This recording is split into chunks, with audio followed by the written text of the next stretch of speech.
I want to play a song for you and then show you a few licks from it that you can use in other songs. This is a song I wrote because traveling on the road 220 days a year, you eat out in a lot of restaurants. And the last thing you want is fast food because it'll kill you. So I wrote this song called Slow Food because that's what you're looking for when you're out on the road. The slowest food you can find, something like this.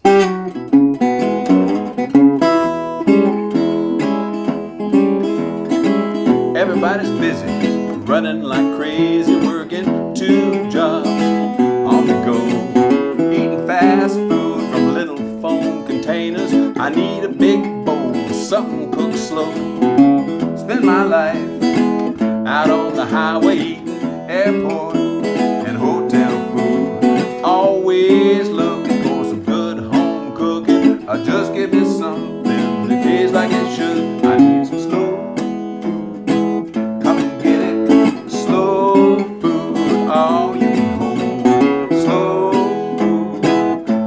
I need slow food to feed my soul.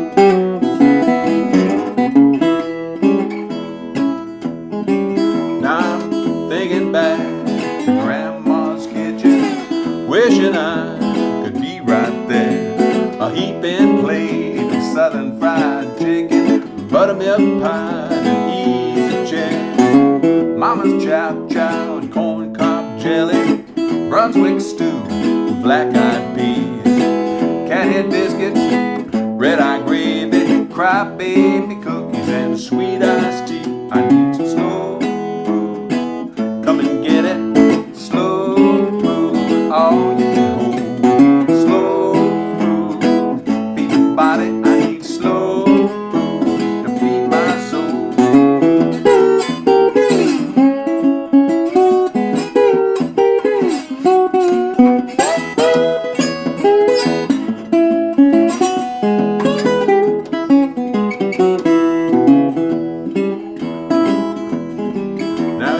Chocolate cake on an old china platter, apple Betty, a peach ice cream, a whole lot of love whipped up in the batter.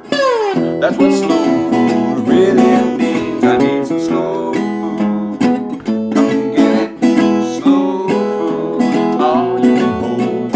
Slow food, feeds the body. I need slow food to feed my soul. I need slow. I need slow food to feed my soul.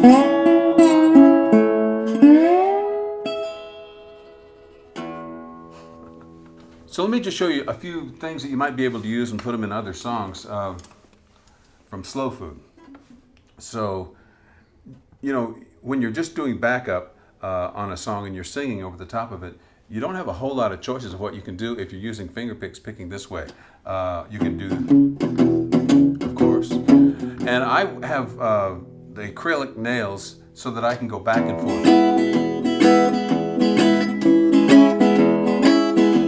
And I get that same, but I'm doing it up higher so it doesn't have that kind of super duper bluesy sound. So I'm doing it on the 2nd fret, 2nd string, going back up and down with my fingers, not just down and not just up.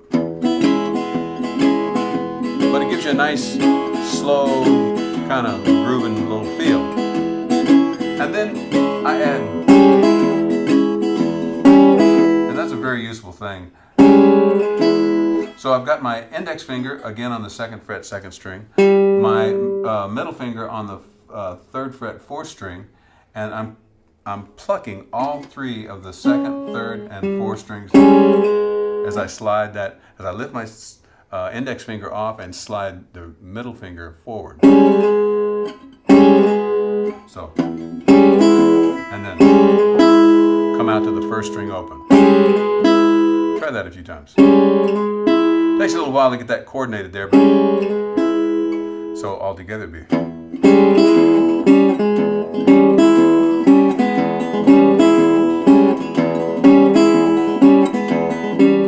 And then the basic backup is the thing I was showing you before. And that can work on the 4 chord or the 5 chord. And then I want to show you a little lick in the solo part. So this is start putting your slide on the, I'm going to use, say, the 12th fret. I'm actually got the capo up here, so it's the 14th fret on the guitar, but it'd be the octave. And I'm going to the 2nd and 3rd string. I'm plucking those with my 2 middle and index fingers. And instead of trying to go or something like that, I just get the slide up to the 12th fret and let it pull it back. And it makes a very nice see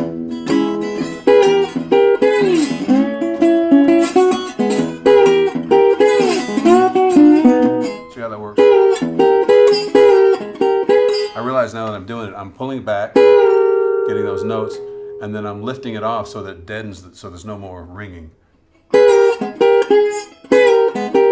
And that's useful in other things, like in, say, in a tune like Sitting on Top of the World, where it comes around to the...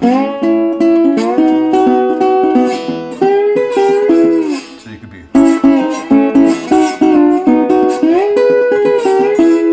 And that's working on the, let's just say the 5th fret. I'm hitting the slide on the 5th fret and pulling back a half a step. And then putting the slide back on the 5th fret. I'm hitting 2 strings at the same time. I'm hitting the 5th and 4th and then the 4th and 3rd. So.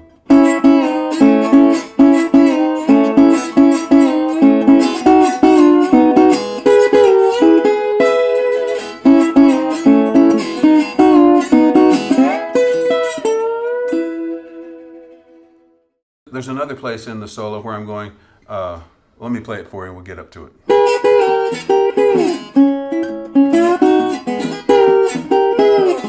Right here. So I'm hitting the 12th fret. Again, I have the capo on, so it's the 14th fret, but it's the 12th fret, it's the octave fret. And then I'm going 3 frets behind it with my finger, because I don't want to have to jump way back down there. It's just so much cleaner to do it with get my finger on the 9th fret is where I'm going to. You can sort of think of shortening bread or something like that. And then one other thing. Down here you have these strings that you can play in unison. That's just the 1st string and the 4th string. And I've got I'm on the 4th fret of both strings. And I was doing that little lick at the beginning using the same idea. So there's that little lick in the song too. And you can start on the 3rd fret, 1st string, and the 3rd fret, 4th string. And those are octave notes. And then you go down to the 2nd string, 2nd fret, and also the 5th string, 2nd fret, and then open, and then a slide. Now you got another set of octaves on the 4th and 6th string. Experiment with those octaves, because there's all kind of little things you can do with that, and it's a very powerful sound, you know. Give it a whirl.